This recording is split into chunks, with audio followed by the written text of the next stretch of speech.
théâtre, cinéma, concerts, restos, shopping, discothèque, ici il se passe toujours quelque chose. Bienvenue sur les grands boulevards. Si vous êtes cinéphile, surtout ne manquez pas le temple du cinéma parisien et sa mythique salle de 2800 fauteuils, j'ai nommé le Grand Rex. Un lieu incontournable sur les grands boulevards, c'est bien sûr le musée Grévin et ses célébrités de cire. Nous allons ensemble découvrir ses coulisses et ses secrets. Faire du shopping comme au temps jadis, acheter de vieilles breloques ou autres objets insolites et saugrenus, surtout ne manquez pas le passage le plus fréquenté de France, le passage Jouffroy. Les grands boulevards, c'est aussi ici que chaque jour, vous pouvez assister au plus grand spectacle gratuit de Paris. Tout de suite, nous irons dans un lieu magique, l'incroyable Drouot. Mais avant de vous faire découvrir les lieux, laissez-nous vous en présenter un autre.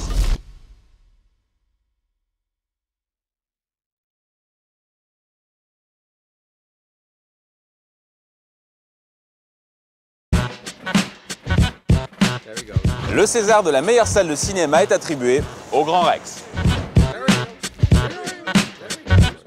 Le Grand Rex, c'est la salle de tous les records. Plus grande salle d'Europe avec 2800 fauteuils répartis sur 3 niveaux. Et puis surtout, plus grand écran européen avec ses 21 mètres de long sur 11 mètres de hauteur. Tous les cinéphiles aguerris vous le diront, le Grand Rex, c'est le temple du cinéma à Paris. Et si vous n'avez pas eu la chance de voir Spider-Man ou Star Wars ici en grand large, croyez-moi, vous avez vraiment raté quelque chose.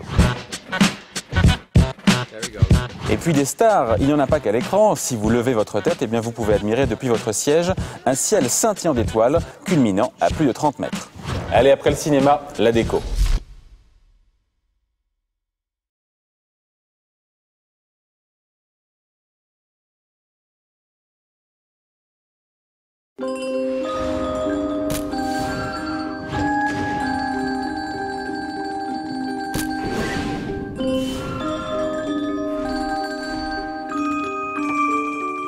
À la fin du 19e siècle, la photographie est encore peu utilisée dans la presse. Alors un jour, un journaliste a une idée, créer un lieu où le public pourra enfin mettre un visage sur les personnalités qui font l'actualité. C'est comme ça qu'est né le désormais célébrissime musée Grévin. Grévin, c'est aujourd'hui plus de 300 célébrités. Le dernier à être entré au musée, c'est le présentateur Stéphane Bern qui se trouve juste là. Salut Stéphane, ça va ? Ah, il a l'air heureux, hein, épanoui, ça se voit qu'il est content d'être au musée Grévin. Juste avant lui, c'était au tour de Jennifer, Ariel Dombal, Diams ou encore Michael Youn. Tu les connais tout cela, toi? Ouais, c'est tes potes. Mais qui choisit les nouvelles célébrités du musée Grévin? Il ne le sait pas, alors je vais vous le dire. Eh bien, c'est l'Académie Grévin, présidée par Bernard Pivot. Les membres de cette académie sont par exemple Daniela Lombroso, Christine O'Krent, Gérard Rolls ou encore Stéphane Bern lui-même. Pas vrai, Michael? Encore plus de sensations que le musée Grévin, c'est la boîte à frissons de Karine Lima.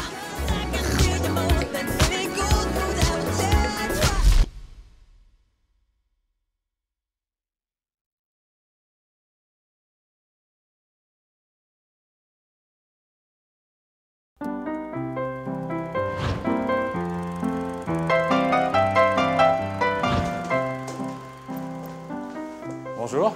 Bonjour. Nous sommes donc dans une cabine de projection, ici, Oui. mais qui est hors service, évidemment. Bien évidemment, c'est des vieux appareils qui datent de quelques années et qui ont été mis là pour le parcours des étoiles du Rex. Bon, ben là, j'arrive tout droit du Grand Rex. Alors évidemment, j'ai beau connaître cette salle, c'est à chaque fois une expérience inoubliable. 2800 fauteuils, écran large. Donc là, rien à redire, évidemment. Sauf que le Grand Rex, c'est une grande salle, mais c'est aussi 8 autres petites salles qui, là, il faut l'avouer, n'ont pas grand intérêt. C'est comme dans n'importe quel cinéma. On ne se déplace pas pour les salles du Rex, on se déplace pour le Grand Rex. Le Grand Rex, effectivement, est une salle mythique, prestigieuse. Les autres salles sont des salles de capacité d'environ 300 places. Ouais, ce qui est déjà pas mal. Ce qui est déjà pas mal. Il y a plus petit, hein. Il y a plus petit, j'ai dit pour ça en moyenne. Et effectivement, cela ressemble en général aux autres salles. D'accord. Et pas de film en version originale? Que des films en français, c'est quoi? C'est voulu, c'est délibéré? C'est voulu, c'est la demande du public. Nous sommes sur les grands boulevards, nous sommes dans un quartier populaire où les gens ont plus tendance à regarder les films populaires et donc en VF. Alors j'imagine que tous les chefs-d'œuvre du 7e art ont été projetés au Grand Rex, évidemment.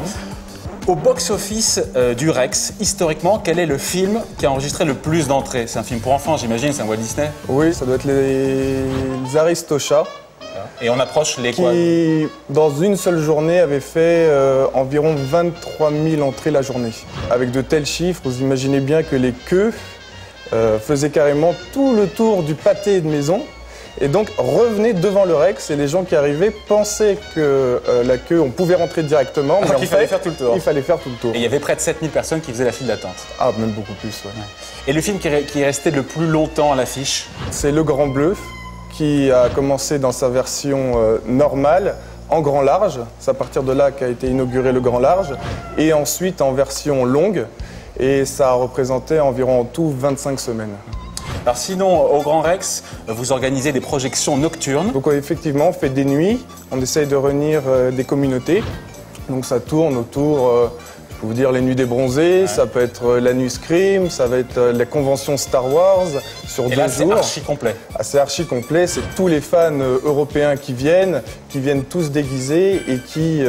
pendant 2 jours, chantent, crient et s'amusent. Alors parlons un petit peu des sujets qui fâchent. Quand on regarde les entrées du Rex, c'est vrai que depuis une vingtaine d'années, elles sont déclinantes. 2 millions d'entrées il y a plus de 10 ans. Aujourd'hui, on est quoi, à 600 000, 700 000. Comment est-ce que vous l'expliquez? C'est quoi? C'est les multiplex qui vous grignotent comme ça des parts de marché? Oui, 2 millions d'entrées, c'était un peu plus. C'était dans les années 60. Mais c'est vrai que de plus en plus de cinémas ouvrent, surtout les multiplex, les ciné-cités. Et donc, tous les gens de la périphérie qui avant faisaient le voyage, je vais dire le voyage, pour aller même au centre de Paris, pour aller dans cette salle mythique. Ils sont servis. Aujourd'hui, juste à côté de chez eux, il y a des multiplex qui se créent. Effectivement, d'où l'intérêt de créer d'autres événements pour les faire venir au Rex.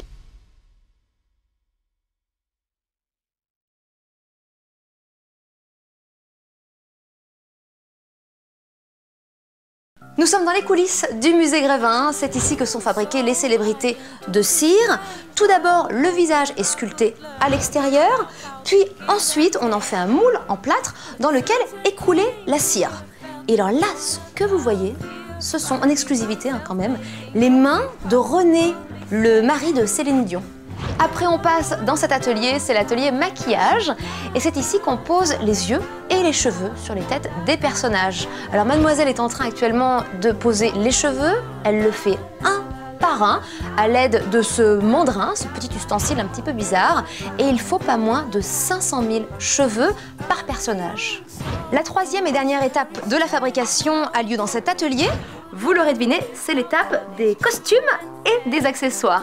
Alors par exemple, la baignoire sabot dans laquelle Marat fut assassinée est authentique et c'est pareil pour le clavecin de Mozart. J'aime bien, je peux l'emporter chez moi? Bah. Voilà, sur ce, c'est à vous de prendre la parole.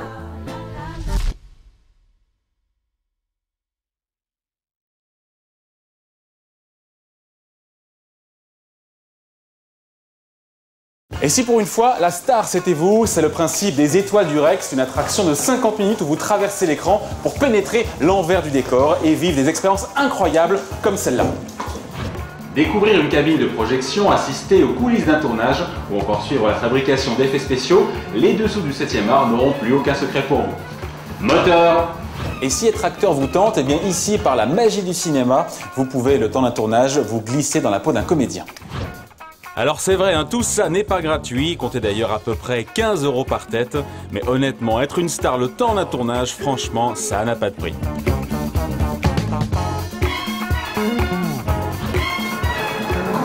C'est pas fait.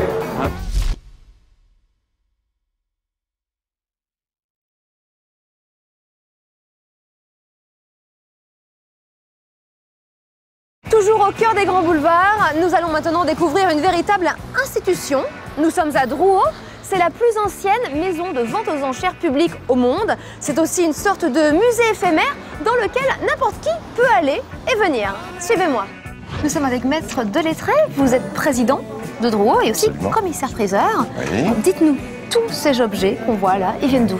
Ben écoutez, ils viennent soit de ventes volontaires, c'est-à-dire des gens qui ont des objets dont ils n'ont plus l'utilité, ils viennent de succession, ils viennent de saisie quelquefois pour les ventes judiciaires, oui.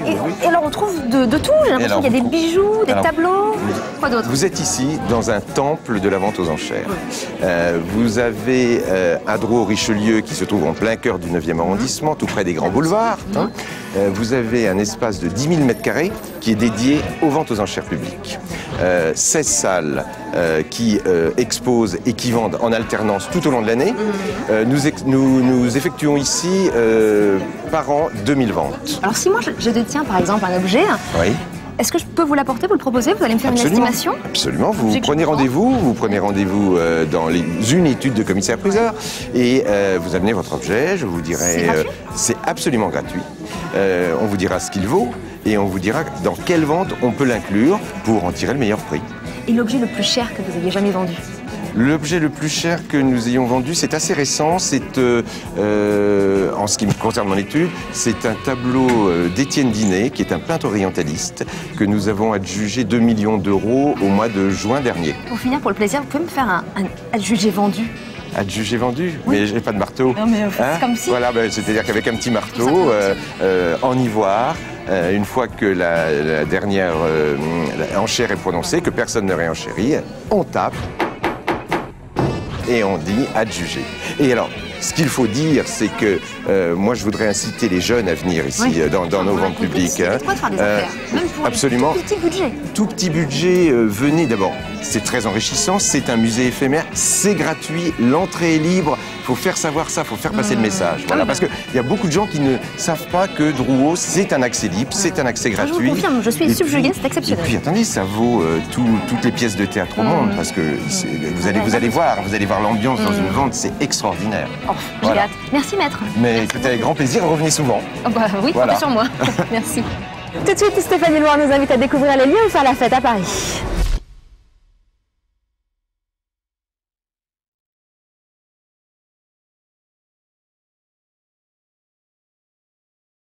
Le passage Jouffroy, c'est tout simplement l'un des passages les plus fréquentés de toute la capitale. Alors évidemment, je pourrais vous dire qu'il fut construit en 1842, que c'est le premier passage construit en fer et en verre, qu'il mesure 140 mètres de long pour 4 de large, mais honnêtement, là n'est pas le plus captivant. Non, le plus incroyable avec ce passage, c'est l'effet Back to the Future qu'il vous procure. Fermez les yeux et là, vous voyagez dans le temps pour revenir au 19e siècle.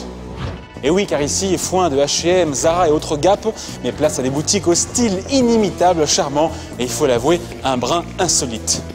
Des magasins de Cannes pour aller au festival, un magasin spécialisé dans les minerais, magasin de meubles anciens, magasin de livres anciens, maison de poupées, le seul hôtel de la galerie. Allez, on ferme là, c'est l'heure de fermer. Allez, on ferme là, on rentre.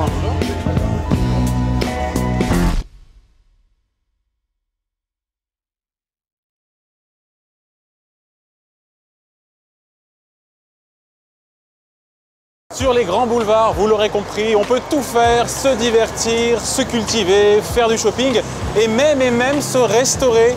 Bonjour ma gourmande. Salut, ça va? Tu m'en fais une petite? Allez, enfin, allez, crêpe. parce que prête. Donne-moi celle-là, ce sera plus rapide, hein, elle est déjà prête. Non, je tiens à te donner... Non, il n'y a pas de jambon, elle a la pâte à tartiner au chocolat. Goûte, dis-moi ce que t'en penses. Ah, elle était divine, hein. Elle était bonne. Non, bon. Bon, on s'appelle, hein. Ouais. On se fait une bouffe. Allez. Ciao. Au revoir David. Alone is killing me.